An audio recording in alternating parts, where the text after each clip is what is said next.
Mr. Khan, ladies and gentlemen, good morning, and thank you very much for the kind introduction. I am delighted to have been invited here to talk about our perspective on how the media industry is changing, what that means for consumers, but also what that means for the industry as well, be it content providers such as ourselves, be it pay television platforms, or government bodies and regulators. And while what I'm discussing is clearly a global phenomenon, I'm going to limit my comments for the most part to what I see happening here in Asia today. The first question I want to ask this morning is, has anything really changed? If you look at us, or any of the big content groups, is what we're doing today really very much different to what we were doing 5, or maybe even 10 years ago? The majority of our revenue in our business comes from pay television subscription and from pay television advertising. Most of the viewership of our content is still in the form of a linear channel, scheduled by us and watched on a traditional, albeit, I grant you, a larger and flatter TV screen than ever before. Looking around the region, we still worry about the low levels of pay television penetration. By estimates, even on next year, only 9% pay TV penetration in Indonesia, 12% in the Philippines, and 18% in Thailand. But even that, much of which is still not regulated or entirely legitimate.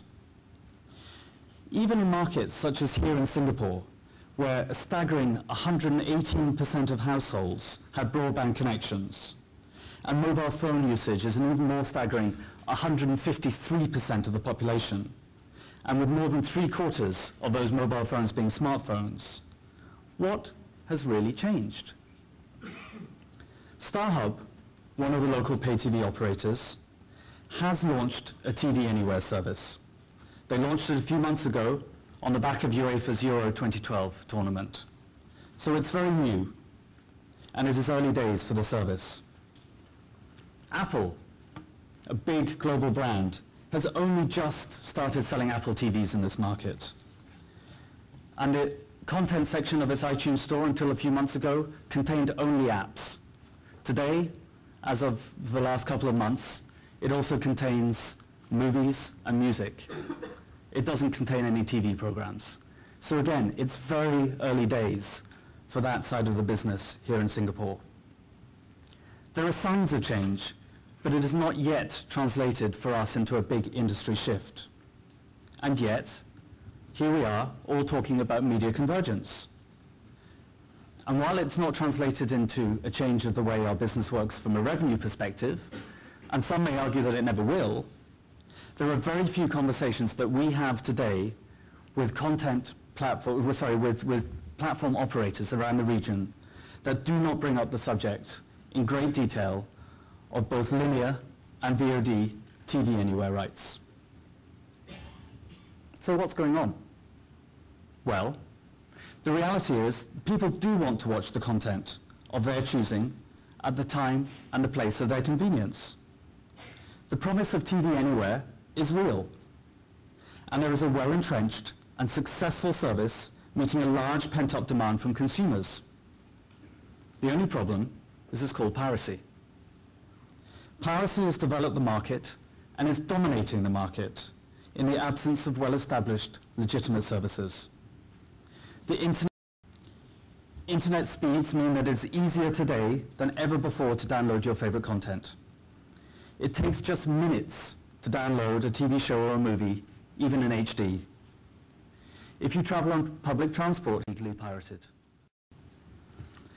The comparison with the music industry is an interesting one because, as we all know, consumers suddenly found it very convenient to be able to download music of their choice, and only the pirates at the time were able to offer the greatest selection.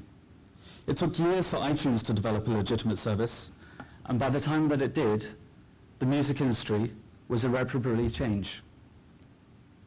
It's also interesting to note that people did not stop paying to enjoy the music. It was just that the payments started going to pay for their internet connections or to pay for the hardware, the MP3 players and the iPods on which to listen to the music. In some ways, nothing has changed. Today, People are spending more money on faster internet connections, and there is no shortage of demand, as we know, for iPads and other devices on which to watch the content. But the difference for me is that the music industry will continue to thrive as long as there are talented teenagers sitting in their bedrooms playing with software such as GarageBand, or indeed talented Koreans writing catchy songs and choreographing novel equine-related dance moves. The basic product, creating a song, is not an expensive one, and the industry has changed with new ways of promoting that talent, namely YouTube. But television and movies are different. Yes, there is user-generated content out there which has its own space. But Mankind, a 12-hour series that we have coming soon to our channel on history, documents the development of our civilization from the dawning of the planet.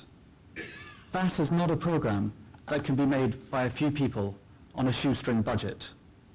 Content creation in our industry is horrifically expensive. And if people steal it, then ultimately it won't get made.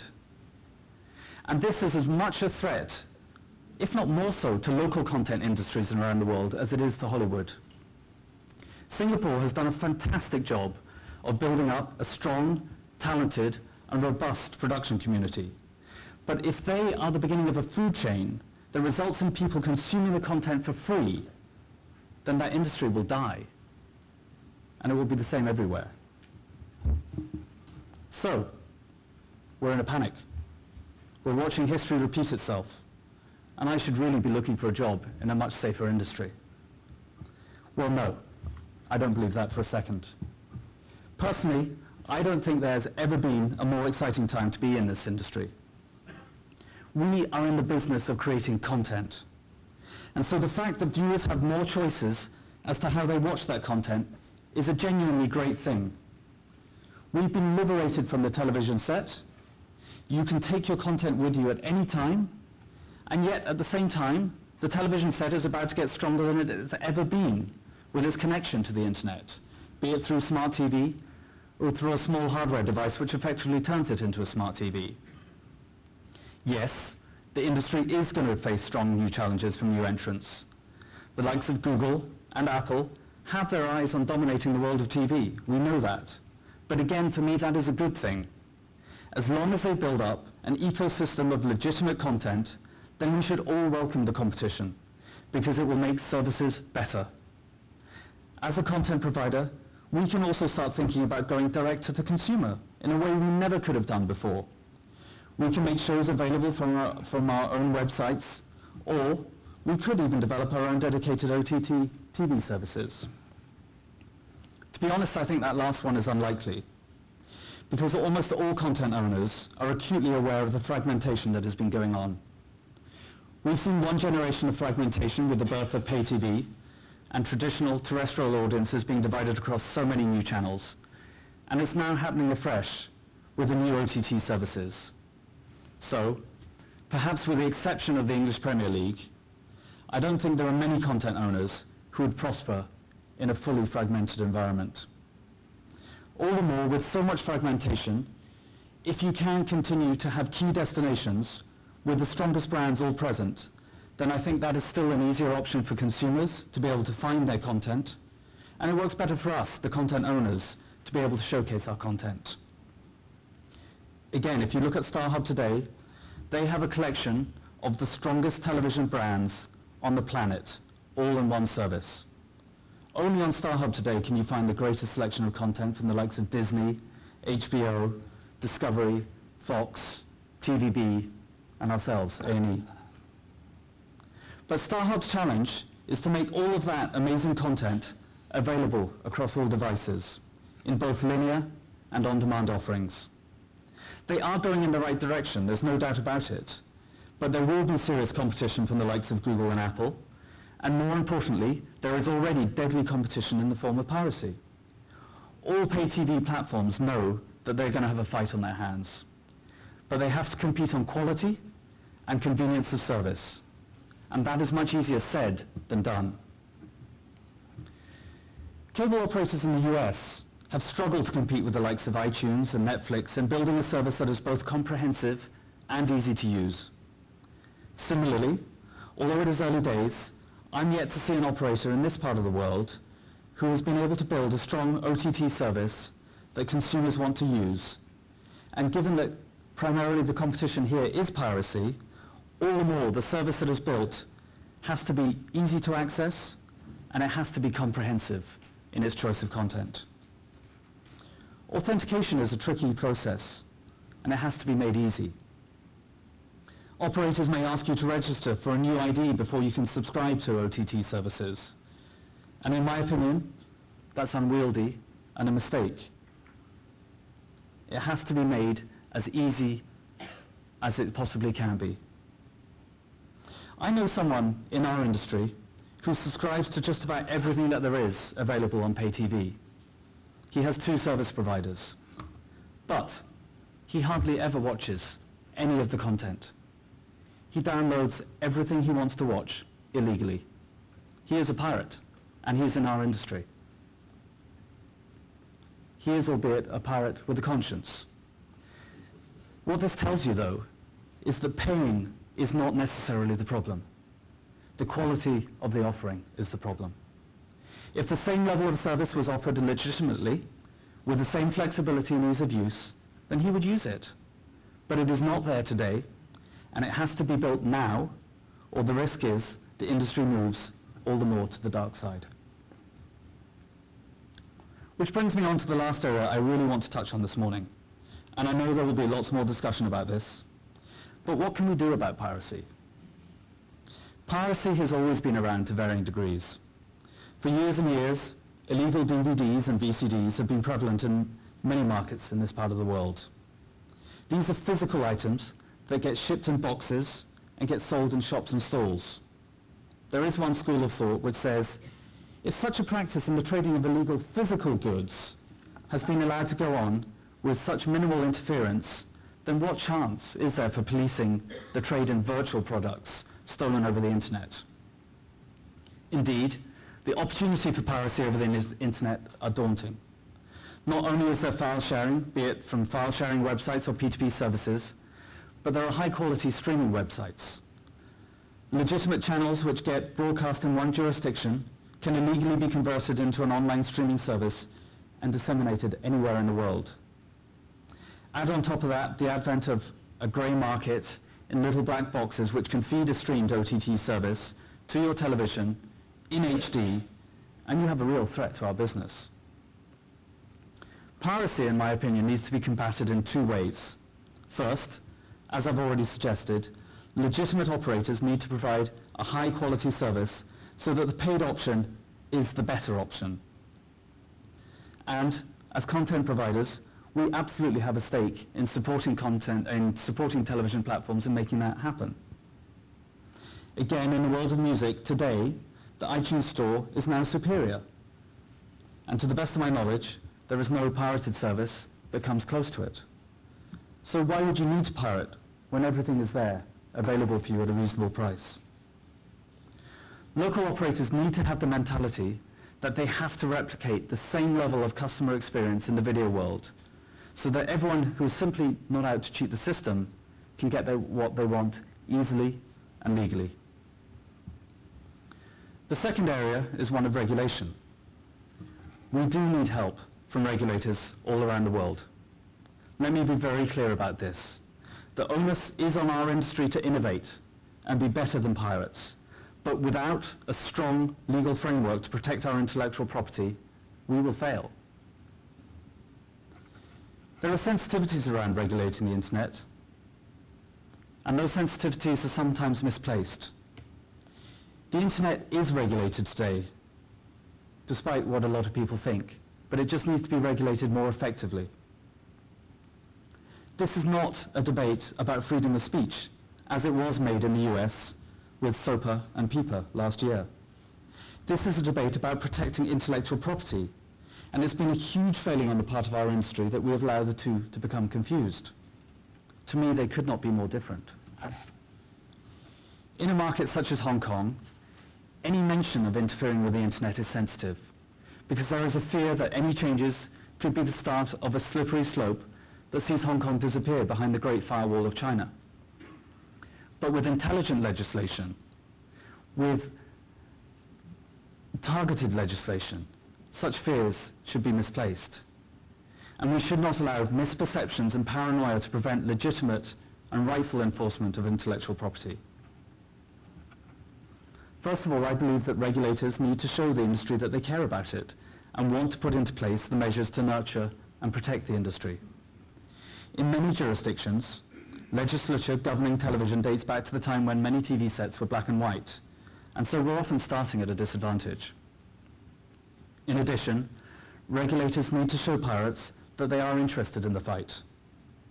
There will be cat and mouse antics in trying to put illegal operators out of business, but at the moment, many regulators in this region are simply signaling that they don't want to fight, and that's a huge mistake. Site blocking is the first thing which has to be done. It is encouraging to see that there is some degree of site blocking in markets like Malaysia and South Korea, and it has had a big effect. I think we're moving in the same direction here in Singapore, which is very encouraging. Studies have been done which show that the blocking of a relatively small number of sites can eliminate a very large percentage of digital piracy. But it will be cat and mouse, and there needs to be an effective and fast way to make the list of blocked sites current. Increasingly, I also think we need to take a harder line with file-sharing sites that claim the defense of some legal activity. File-sharing sites cannot be absolved of all responsibility for what their sites are used for, and should have a self-regulating approach. Understanding that if they do not self-regulate, then they will run the risk of being blocked. We cannot allow the Kim.com defense. There needs to be continuing education about the effects of piracy. And there needs to be deliberation about whether to also target the end user. France's graduated response mechanism has seen significant results in curbing digital piracy. People do need reminding that content theft is illegal, and if it is a consequence-free crime, then the message often does not sink in. The weight of regulation today, in my opinion, also sits disproportionately with the legitimate service providers. OTT service providers who are based offshore tend to face next to no regulation at all in most markets, because governments feel that they cannot touch them. There is also an elephant in the room, because while we may feel secure that the regulated TV services in our markets subscribe to our required standards, none of that exists on the internet. We are protected from some of the worst excesses on the internet, perhaps, yes, but there is no lack of violence or pornography, and little, if any, attempt is made to block it, even in jurisdictions where such content is explicitly illegal. I'm not suggesting that TV needs to become a free-for-all. In fact, quite the opposite. We need to have a clear classification system, as we do, in fact, here in Singapore, so that people can make informed choices about what to watch and what to let their family watch. But I would encourage a relaxing in the levels of censorship in many markets in this part of the world. There are big, successful series coming out of the US, like Homeland, for example. These should be classified appropriately and be allowed to be shown unedited, in my opinion. To show edited versions of series creates a double standard, because what is actually being censored pales into comparison with what you can see with an accidental click of a mouse on the internet, and more importantly, people will know that it's been edited, and they will seek out the original. And if that is not available legally, then they will get it illegally. Finally, as I alluded to at the beginning, much of this may not be that relevant for a lot of the region today. It is in Singapore, Hong Kong, South Korea, Taiwan. But where broadband penetration and broadband speed is low, the risk of infringement today is also low. But these also tend to be markets where pay television penetration is low. And we need to be able to grow our businesses in these markets if there is a demand for our content. It is likely that as broadband penetration does grow in markets like Indonesia or the Philippines, many consumers will bypass traditional pay TV altogether and go straight to a world of viewing content on smartphones or connected TVs. Again, that is fine, as long as there is a robust regulatory framework in place and the local services which have developed are strong. But if they are not, then the next generation in many of those markets will bypass traditional pay TV and move straight to a world of digital piracy. I think we all have a fight on our hands, and the outcome is going to be different in different markets. But if we can develop services which meet the consumer's expectations and needs, and if we know that regulators have the protection of the content industry at heart, with flexible and effective policies in limiting piracy, then I do believe that we can still be on the cusp of the greatest chapter in content creation. Thank you very much.